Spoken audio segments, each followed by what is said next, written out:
In the 12th year of our marriage, my husband slapped me across the face for his newly acquired concubine. He casually said to his servants, "She is just a frail lady. How dare she defy me?" I flashed a kind smile, then backhanded the spring stool from the ground and smashed it onto his forehead. "My name is Lu Zhuohe, an unremarkable marquise's wife. Marquis Shangping. Yan Yunqing is my husband from a political marriage. And we have been married for 12 years now. Today is the day he returns to the capital from Yangzhou.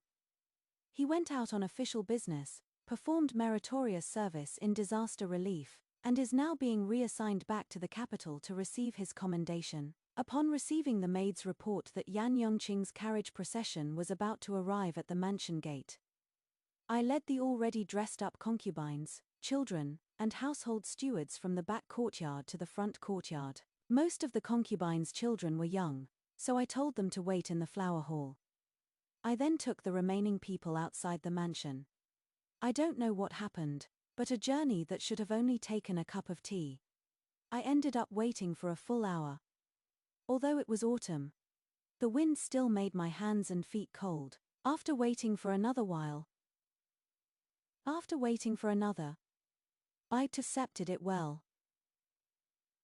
My maternal family. The Lu family's inner quarters had a simple structure.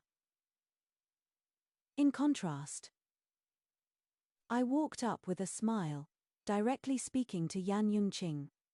"My dear husband, was your trip to Yangzhou smooth? I see you've lost weight." Yan Yunqing still held someone in his arms.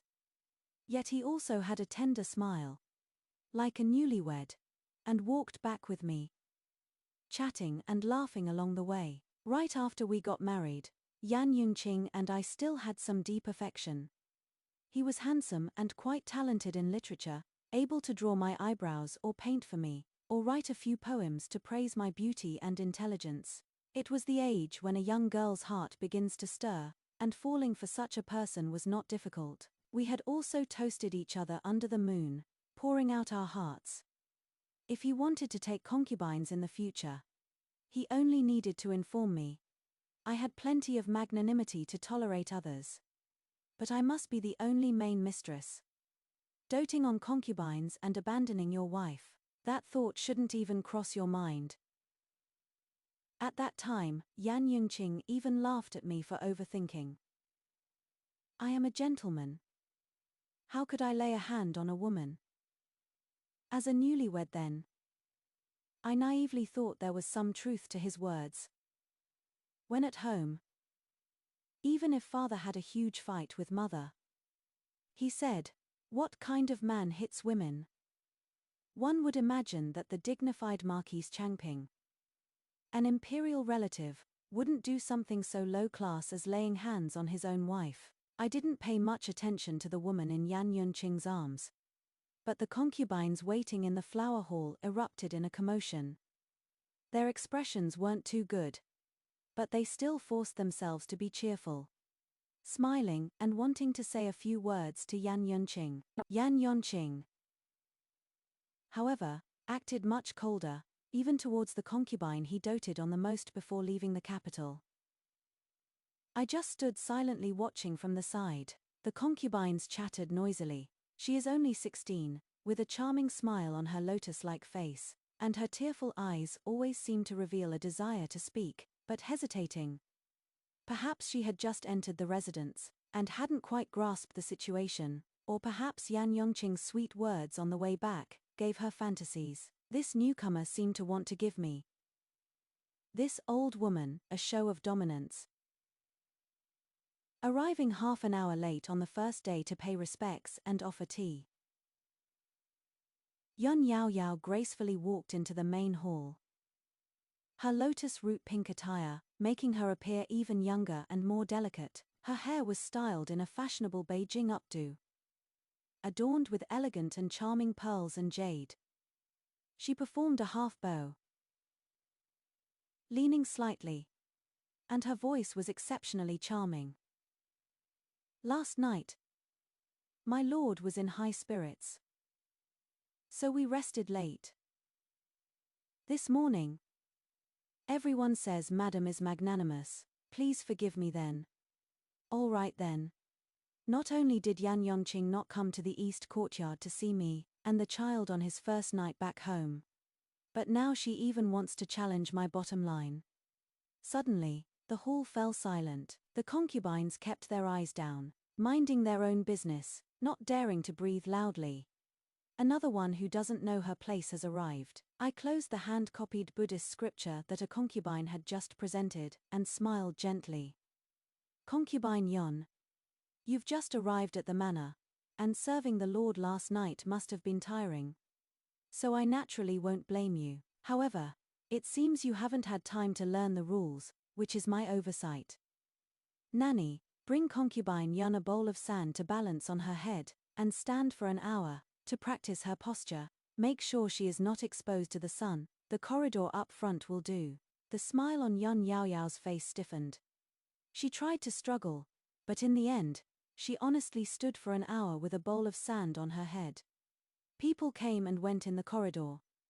The concubines looked at each other, feeling a familiar sense of something they didn't want to recall, and quickly left. After it ended, Yun Yaoyao wiped her tears, holding her neck as she returned to Shulan courtyard. Yaoyao is young and ignorant, Madam will have to be more tolerant. My hand holding the soup paused, and I nodded. That is natural.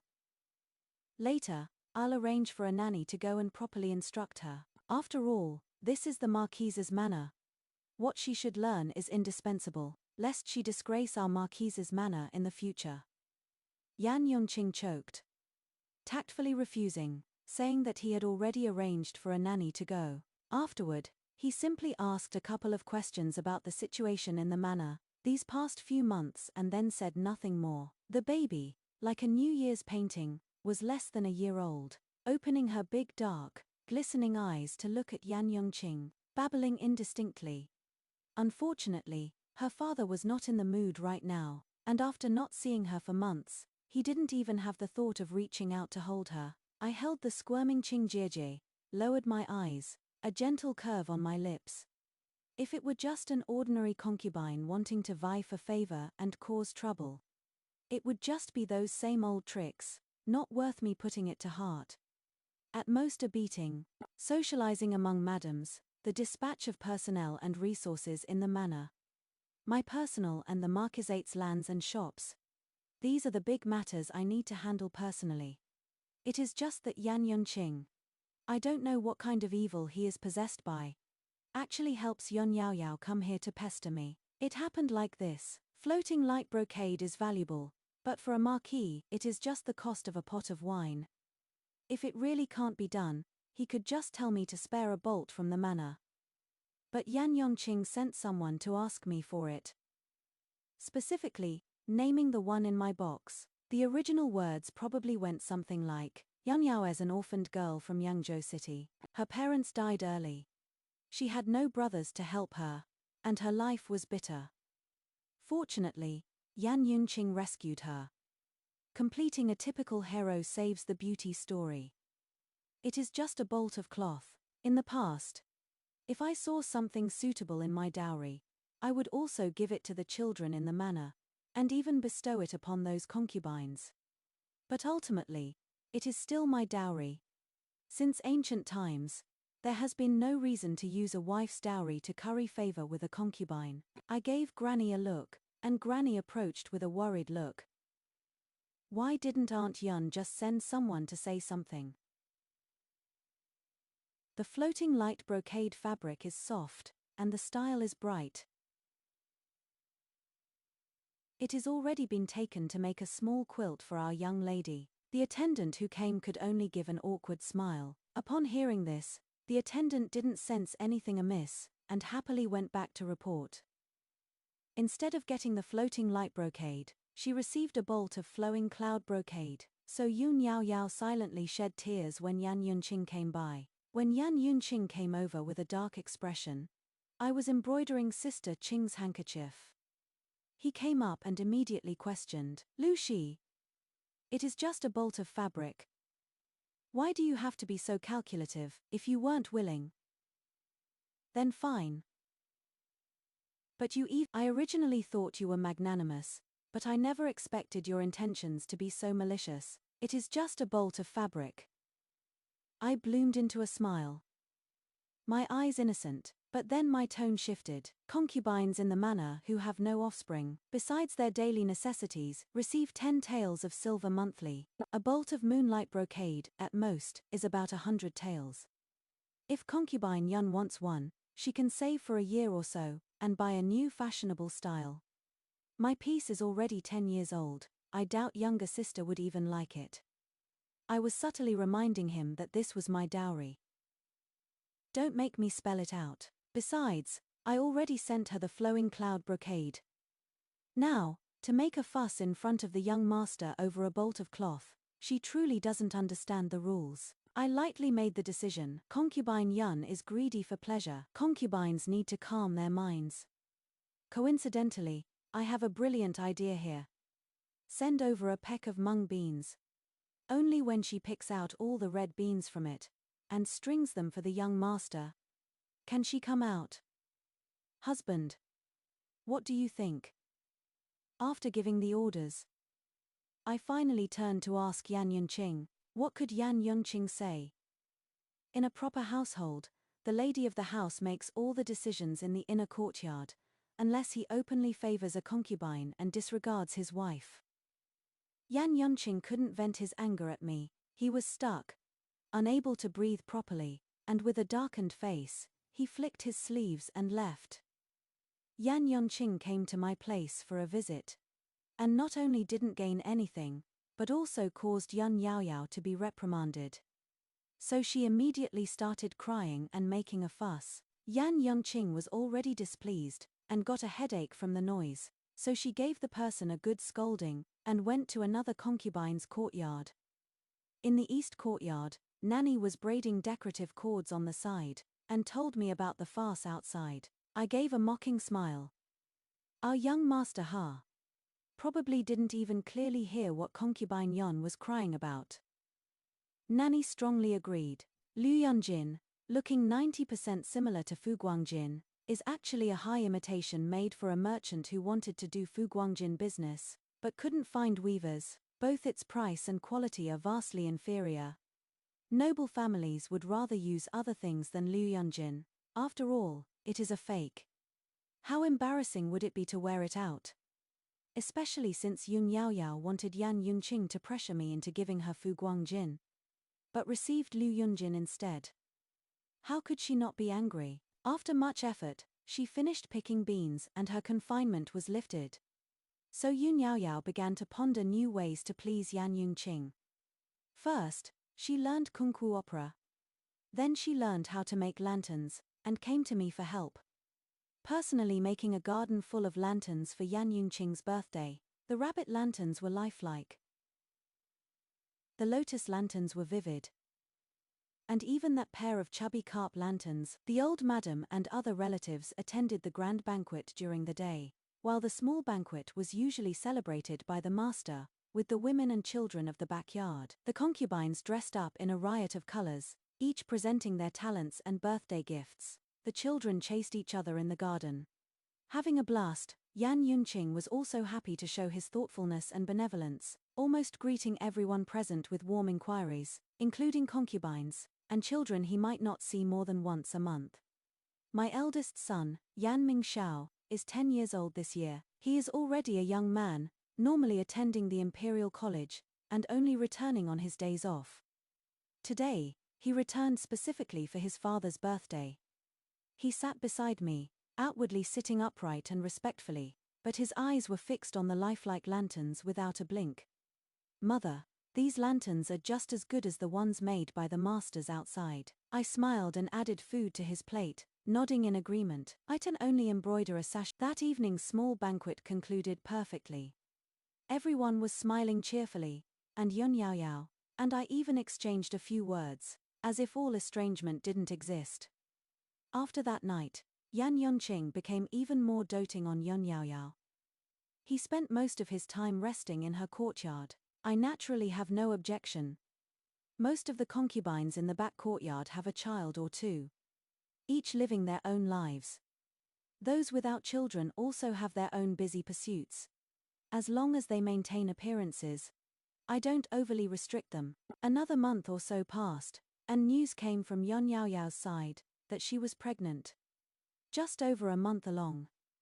Yan Yunqing was overjoyed, and for a time, Yun Yao Yao was in the limelight. Yan Yunqing is now 30 years old, and already has 5 sons and 6 daughters. Everyone also says, many children. Many blessings because of this. I also have quite a good reputation in the noblewoman's circle in the capital. However, he seems to particularly value Yun Yao Yao's current pregnancy. Not only does he go to visit every day, but he also personally inquires about her pulse. When I was pregnant and gave birth twice, he merely asked the doctor. The aristocratic families in the capital all seem to be like this. Another month passed, and the Mormor suddenly came to tell me one afternoon that Yun Yao Yao was secretly fumigating with mugwort, and also secretly sent people to buy a lot of miscarriage prevention medicine. My gaze shifted, and I instructed the Mormor to pay more attention. Another month passed in the blink of an eye, and a thin layer of winter snow had accumulated on the ground. The new year was approaching, and it was time to eat laba congee. According to tradition, I had people prepare various beans, cured duck and cured meat, and peanuts and nuts, and began to simmer the laba congee. After laba comes the new year, and I became even busier. Never stopping. The laba congee was cooked early in the morning. First, it had to be sent to the ancestral hall, the old madam, the clan elders, etc., then to Yan Yunqing and the household's guest retainers, and also to the second branch, third branch, neighbors, and relatives. Finally, it was the back courtyard's turn. I was exhausted. As I was finally able to sit down, rest and have some congee, I suddenly remembered something and asked Mama, who went to deliver it to Shulan courtyard.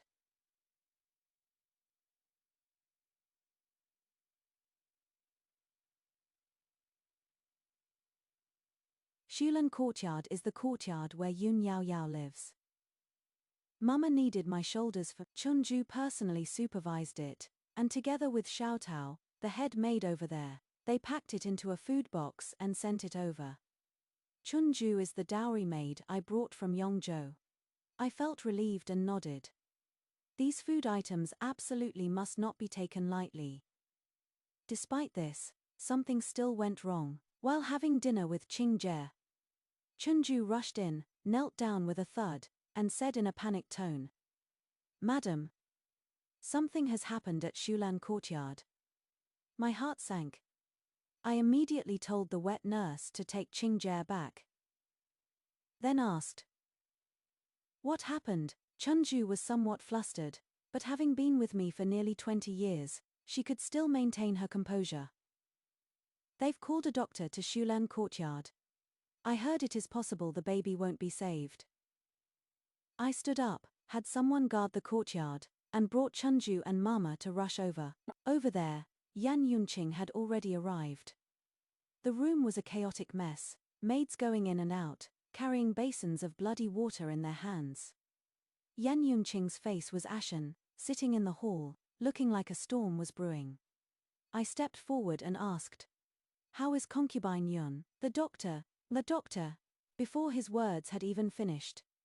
A cry of wails was heard from that end, followed by Yun Yao Yao's personal maid, Xiao Tao, stumbling out and falling to her knees with a thud before me.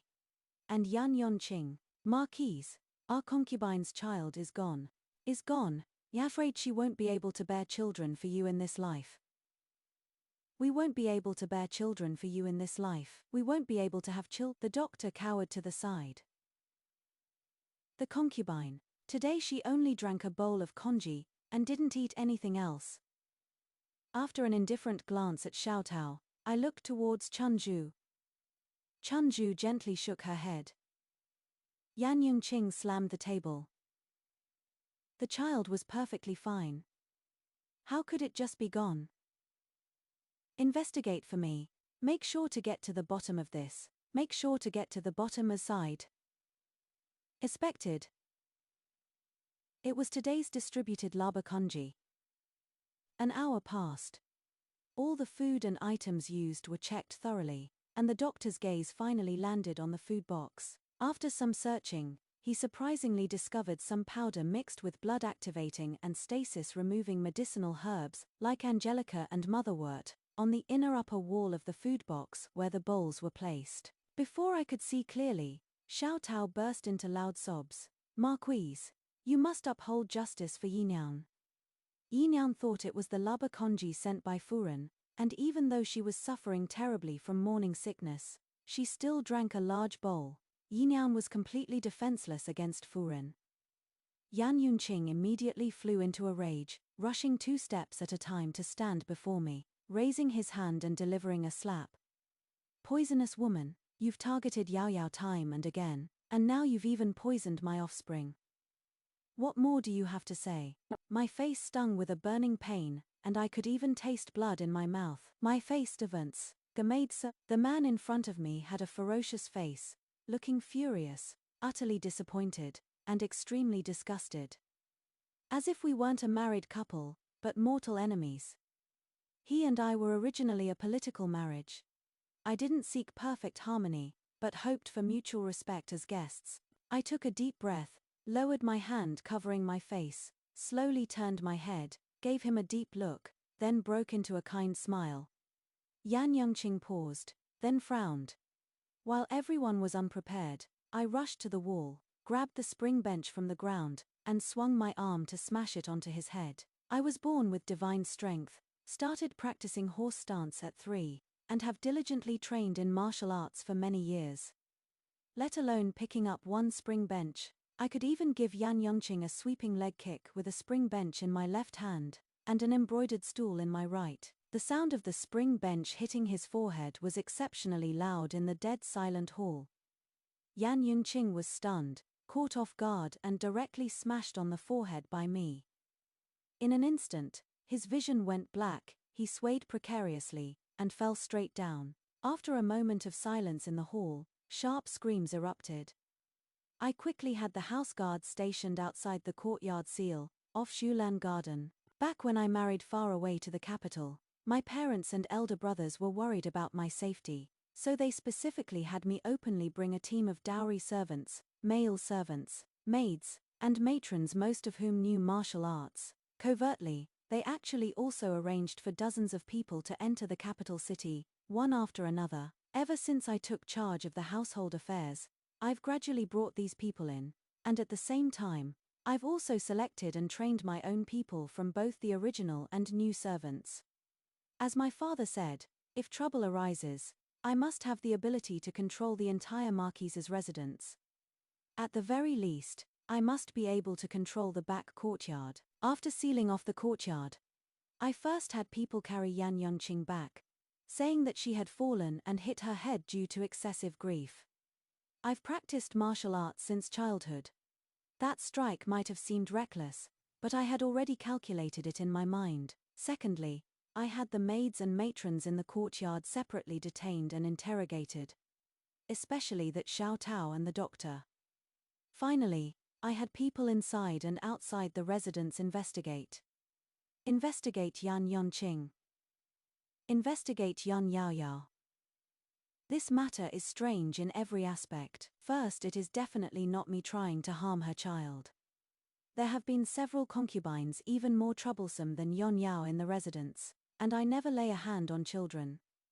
Secondly, Yan Yunqing's attitude doesn't seem like simple anger. It is more like he wants to quickly convict me. This matter hasn't been investigated clearly yet. Having been an official for years, it is impossible for him not to see that. From the moment I entered Shulanyan, everything seemed like a pre-arranged play. Everyone's words and actions were interconnected, not giving me any chance to react at all. I spread out the Xuan paper, sorting through the day's events little by little. The moon was high in the sky when news came from the outer courtyard that Yan Yunqing had woken up. My brush paused, and after a long wait, I received a message from Yan Yunqing, asking me to find out who had harmed Yan Yao Yao. I waved my hand, dismissing everyone. The next morning, those who had been questioning the maids and wet nurses came back to report. A maid responsible for cleaning the inner courtyard of Embroidery Orchid Court said that Consort Yun has been burning moxa every day for over a month. Burning moxa. This is a very common method for protecting a pregnancy. I looked at the wet nurse who had studied pharmacology. Could her pregnancy itself have been unstable? The wet nurse nodded, but then frowned.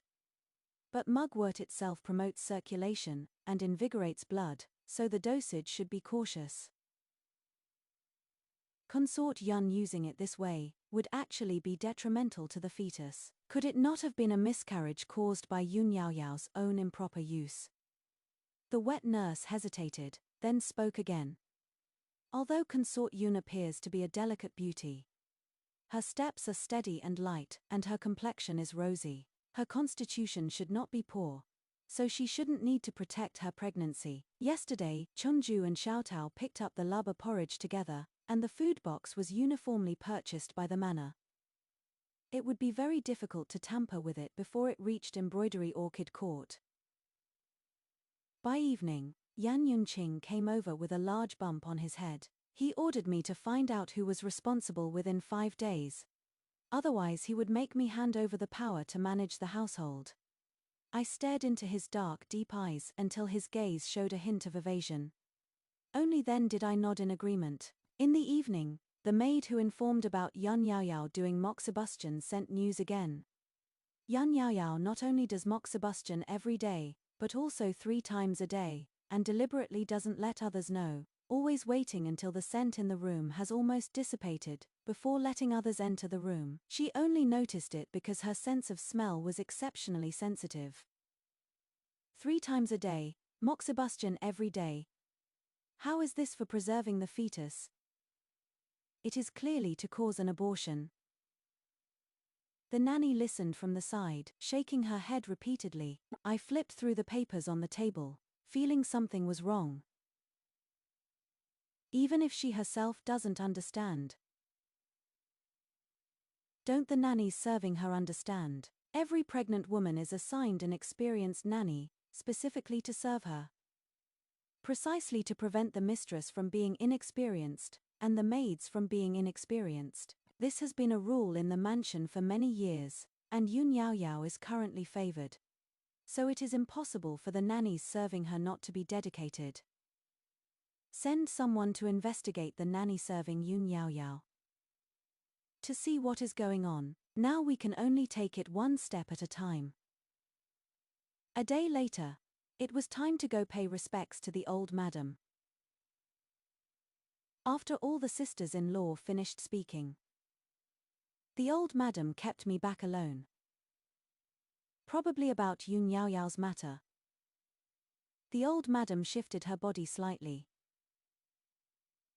The old madam stared at me for a while, finally sighed, and took a sip of tea, saying, "Eldest daughter-in-law, you haven't had it easy these past years. I know you've always been lenient.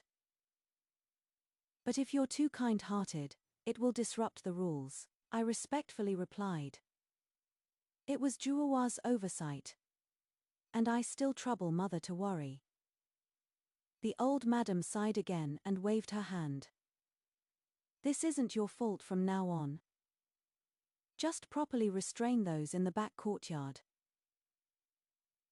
This meant she wanted me to leave. Thank you, mother, for your guidance. Chunju paced 2 steps left and right, stared at that maid for another 2 glances. On the way back, I heard a burst of laughter here, and saw a maid standing where that maid is standing now. Thinking about it again today, it is said that Yun Yaoyao saw her pitifully on the road and brought her back. At the time, I didn't pay much attention to Xiaotao, only guessing that she was a maid Yunqing specially bought for Yun Yaoyao, and said so to establish a reputation for compassion. But what if she was originally a maid from within the mansion? Go quietly investigate Xiaotao, especially her family. Soon someone uncovered some information. Xiaotao's family. Upon careful inquiry, It was precisely early June. Early June was exactly when Yan Yunqing was away on official business. How could there be such a coincidence in this world? And the wet nurse, serving Yan Yaoyao. It is now found out she is the sister of Yan Yunqing's own wet nurse, who previously worked at a manor in the Beijing suburbs, and was directly assigned by Yan Yunqing. At the time, I only thought Yan Yunqing wanted to express his doting on Yan Yaoyao, and it saved me the trouble of arranging someone, so I didn't ask further. Now after all this investigation, this matter hasn't really implicated other concubines. Instead, every thread seems to be connected to Yan Yunqing. Another day passed, and Yan Yunqing came to have lunch with me, still with a stern face. But he brought someone with him, the steward in charge of the mansion's utensils. I looked over, and the steward respectfully bowed. A few days ago, Aunt Jo's side said the food boxes weren't good. The meals delivered always got cold quickly. So she suggested replacing a batch.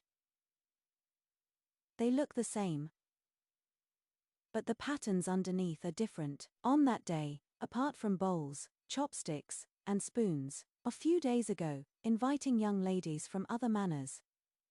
All these newly purchased food boxes were taken by Aunt Jo. Jo Tong is the concubine daughter of the Dali Temple Shaoqing's family, and usually invites young ladies and her sisters-in-law's daughters to the manor. The Marquise's manor has many rules, and young ladies are not allowed out of the inner quarters since childhood.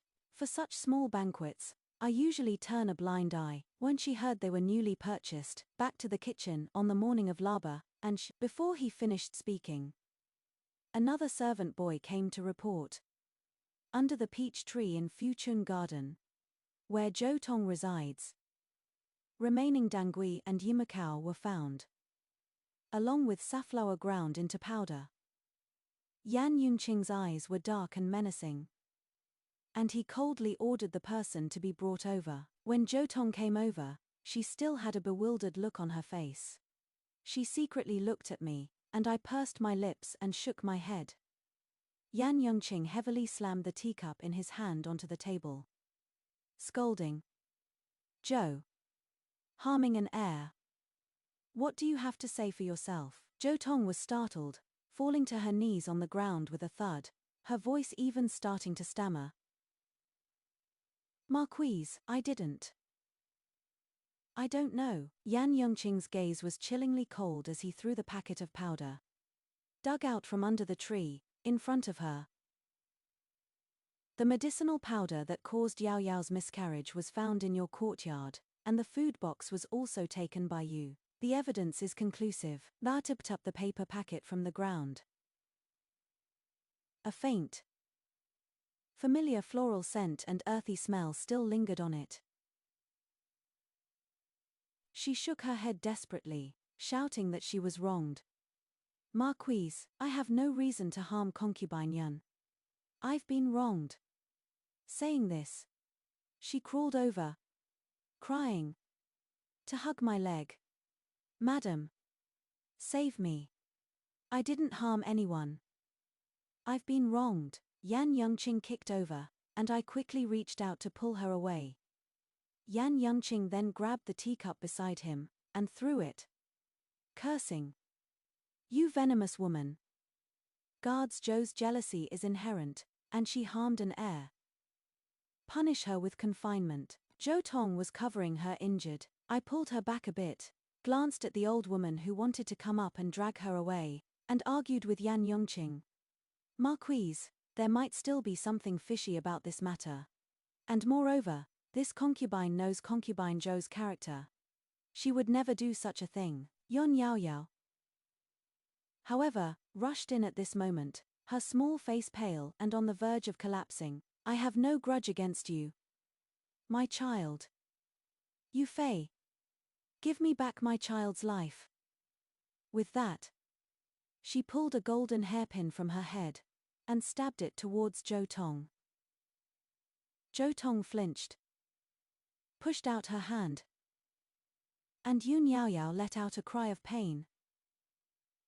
About to fall, Yan Yunqing rushed over quickly, bent down to catch Yun Yao Yao, and then slapped Jo Tong. I endured it again and again, reaching for another teacup on the table, wanting to give Yan Yunqing a good whack, but the Mormor behind me firmly pressed down my hand. Yun Yaoyao had just suffered a miscarriage and was already weak. Now, her eyes were brimming with tears, like pear blossoms touched by rain, crying so hard she was gasping for breath. Over there, after Zhou Tong was dragged away, Yan Yunqing picked up Yun Yaoyao in one swoop. And before leaving, he reprimanded me. "Madam Lu, is this how you manage the household? Go reflect on yourself behind closed doors." After speaking, he turned and left. I was confined to my quarters by Yan Yunqing. Although most of the servants in the back courtyard had become my people, the twists and turns of this matter were too strange. Yan Yunqing usually feigned gentleness, just for fear of damaging his reputation. Yet now he had acted against both Zhou Tong and me. Either he was completely infatuated by Yun Yaoyao, or he had other intentions. Compared to the former, I believed the latter more. He was already the father of over a dozen children. If one were to say he was enraged for a beautiful woman's sake, it just didn't seem very likely. It was just that at the moment there was no suitable direction.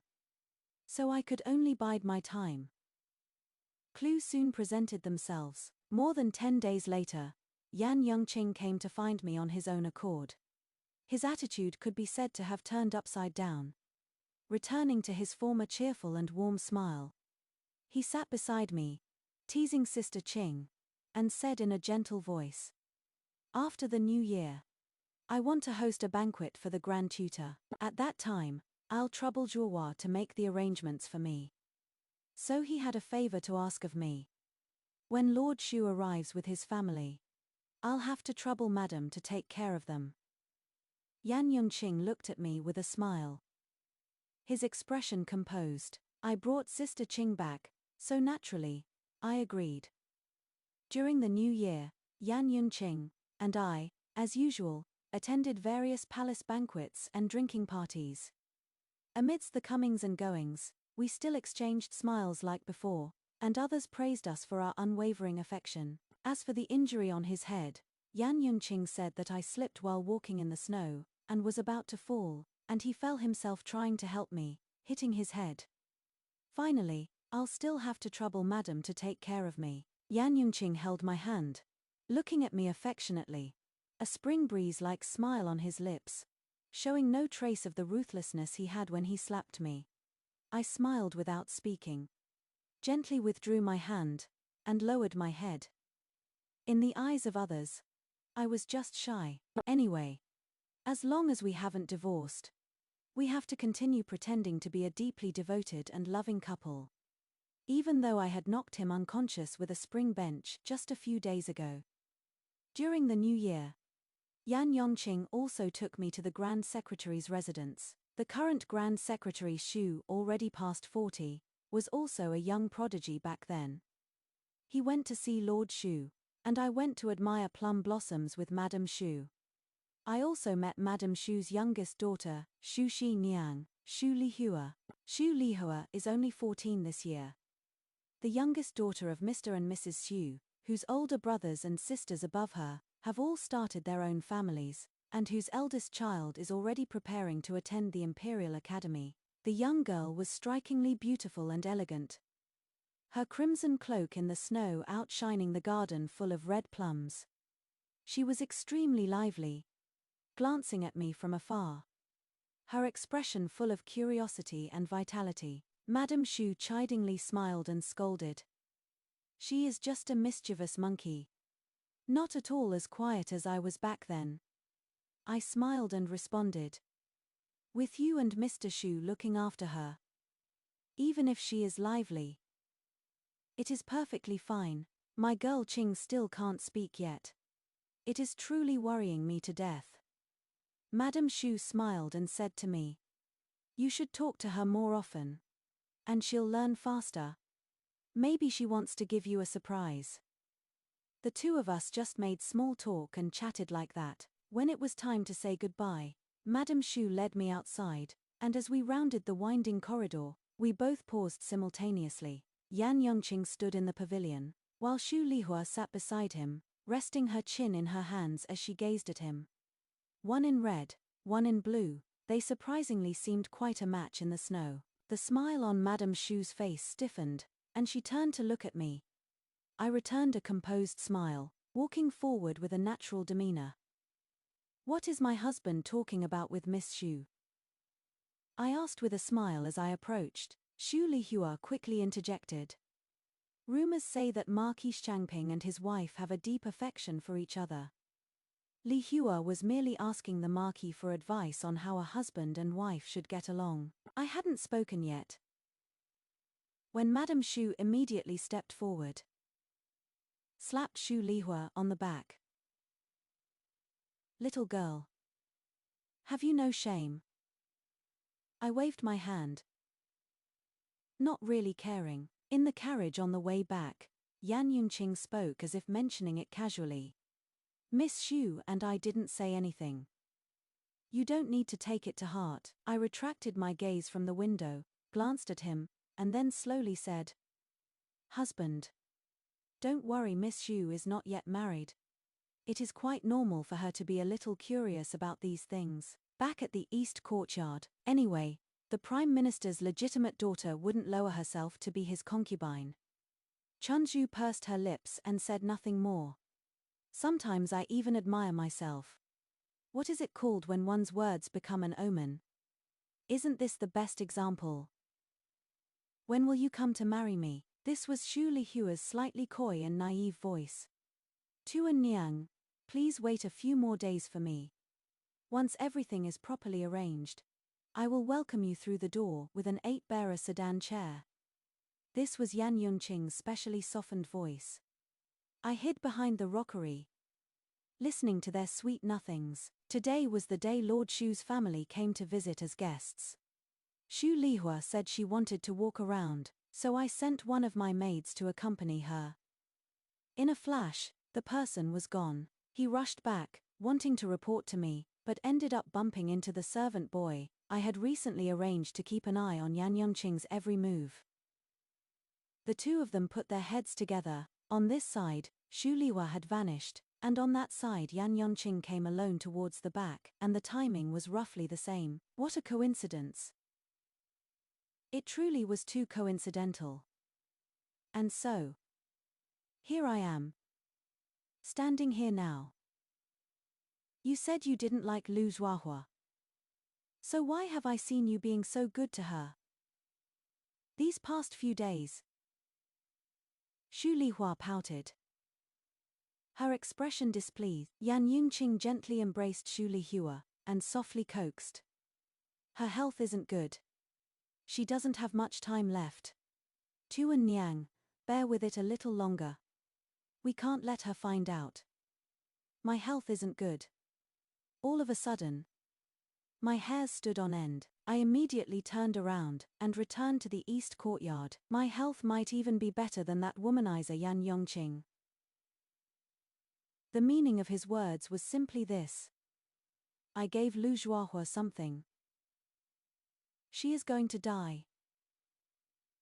Everything before seemed to suddenly have an explanation. I quickly changed my clothes and returned to the flower hall before Yan Yongqing, pretending nothing had happened, and continued to chat about everyday matters with Madame Xu.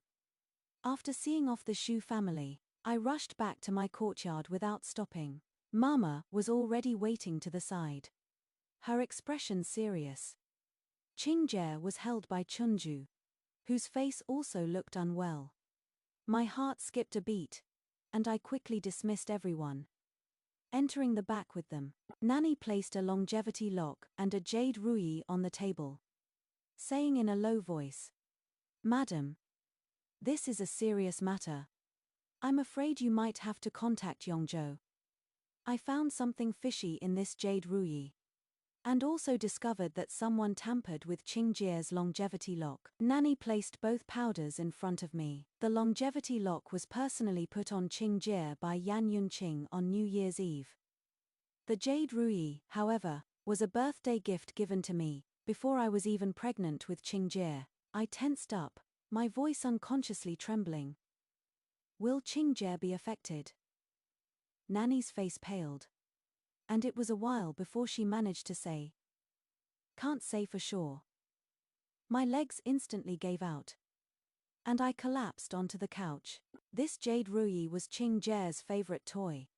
She couldn't put it down ever since she learned to grasp things.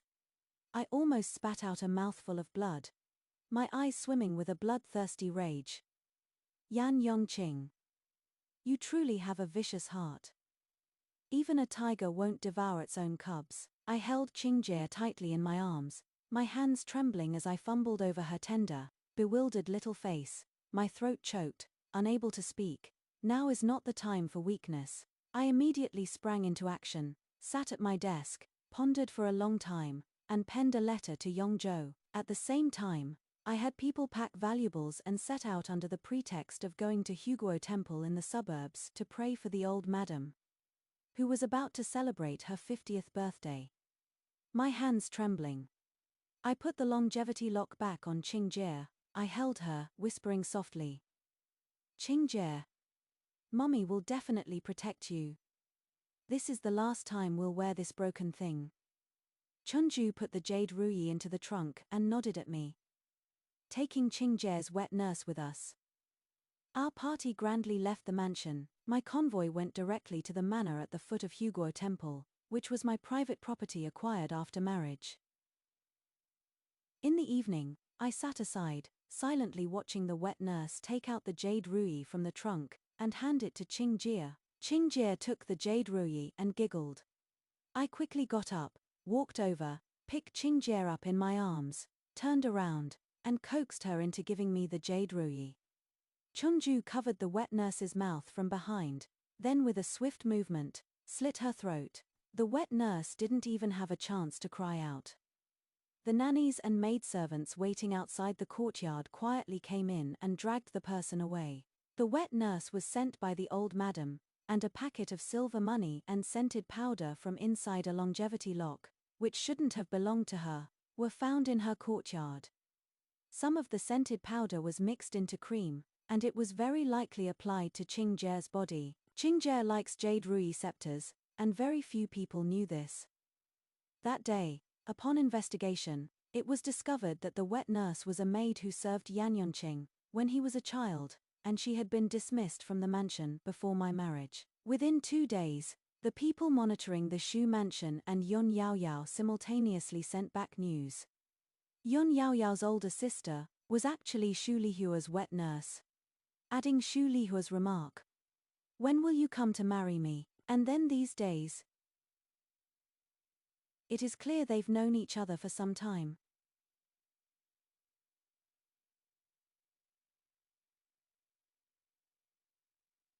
The jade ruyi scepter from a year ago further confirmed that he might have long wanted to harm me, but hadn't yet found the right opportunity and time. He discovered that I actually and given our current relationship, I might not wear things he gives me. Qingjie is so small, and it was direct contact, so it probably wouldn't even take 3 months. At that time, no matter what they say about me being overly heartbroken and suddenly dying of a heart attack, it wouldn't arouse any suspicion.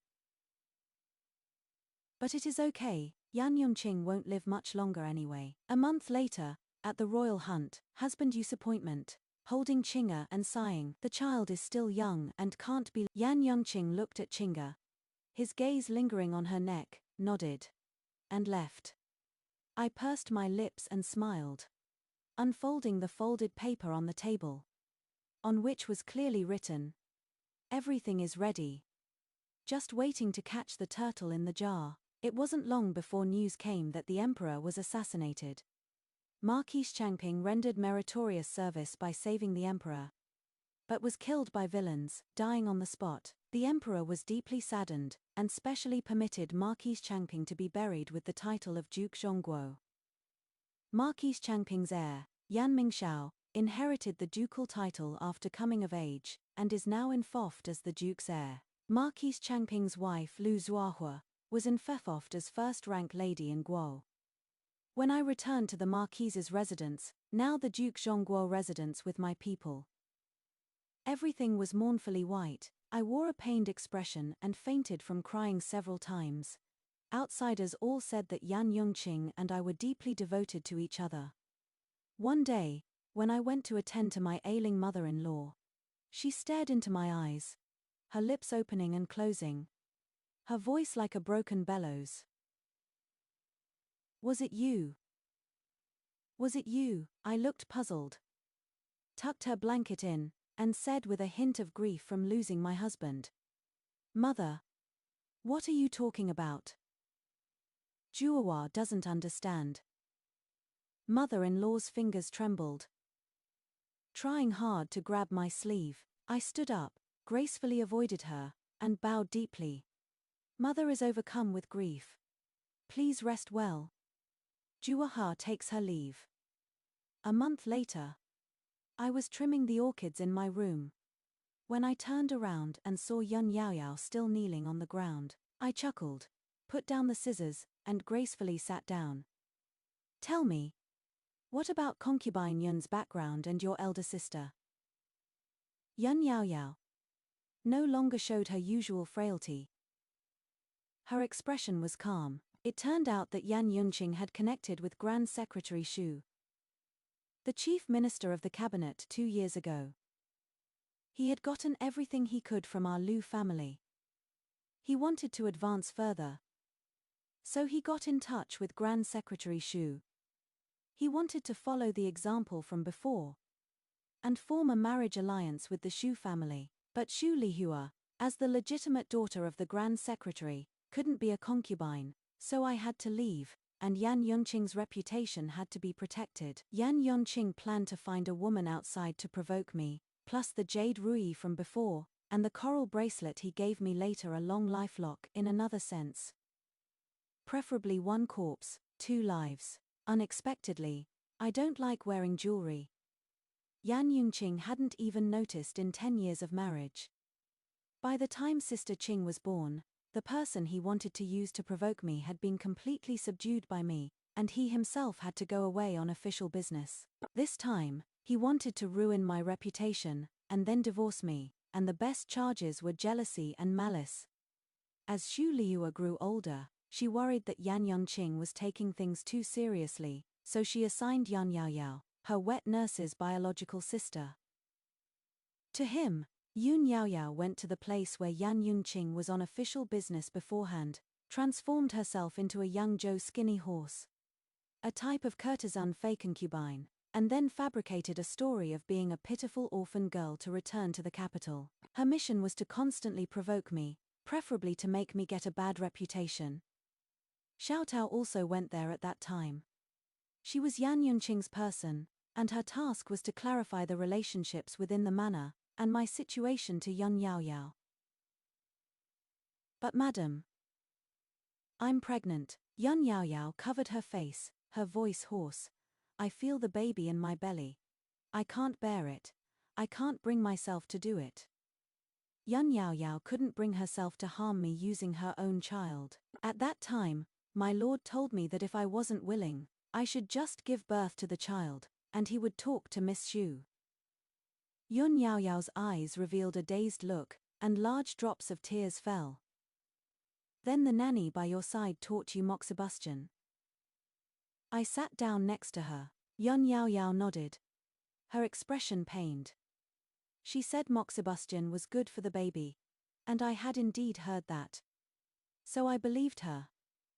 "The doctor is Yan Yunqing's person?"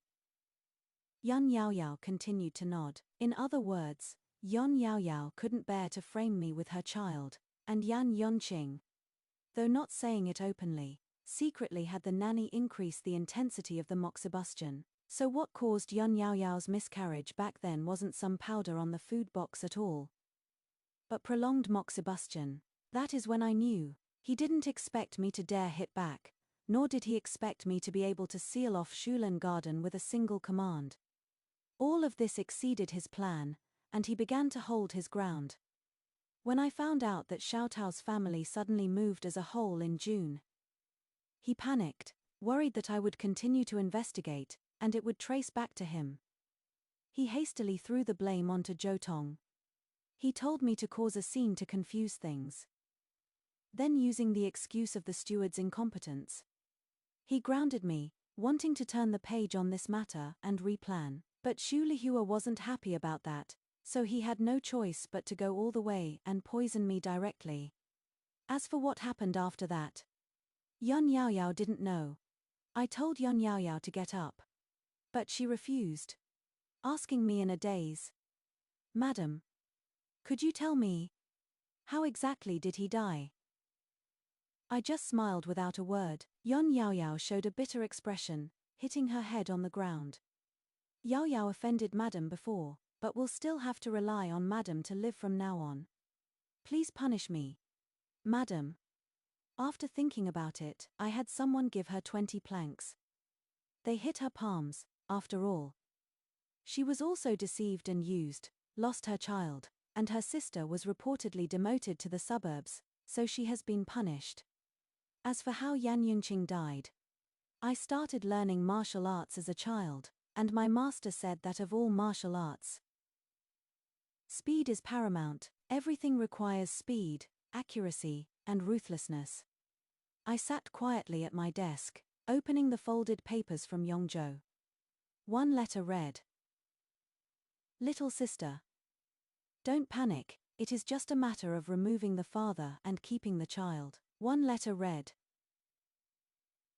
"Catching a turtle in a jar, a son-in-law with ulterior motives, and a young heir with the Liu family's bloodline. Even a fool would know how to choose." 1 month was enough for the Liu family's elite assassins to reach the capital and set up an ambush, since Yan Yunqing wanted to plot my death and ruin my reputation. Then he might as well die, and also earn a better future for my 3 children. And me. The Liu family arranged assassins to ambush the autumn hunt site. Assassinating the emperor was just a facade. The real target to die was Yan Yunqing. Even if the sacrificial rescue couldn't be achieved in the end, he still had to die at the autumn hunt site. Yet no one would suspect us in Yongzhou. People always think women are frail. How could they kill their husbands? Spring passed and summer came. News came from outside that Miss Xu Lihua. In summer, clothes are thin. When I heard the news, I had just finished copying a volume of the diamond. The finest silver charcoal quickly burned the sutra completely clean. Since then, I have been granted a noble title and have both sons and daughters. My mother-in-law was sent to a hot spring villa in the suburbs to enjoy her twilight years. The concubines in the back courtyard each lived their own little lives. And in their spare time, they would come to my place for tea and a game of yezi pie. Qing Jie ran in with her sisters, stuffing a pink begonia into my hand. Her voice sweet as syrup. "Flower pretty. Mama pretty." For flower, I picked up Qing Jie, who was sweaty from playing, and exchanged a look with Zhou Tong, who was across from me muttering about the eldest daughter, and we smiled at each other. "You're asking about the assassination case. After investigation by the Dali Temple, the clues point to Grand Secretary Shu's subordinates. Grand Secretary Shu is shouting about being wronged, and hasn't been having an easy time lately.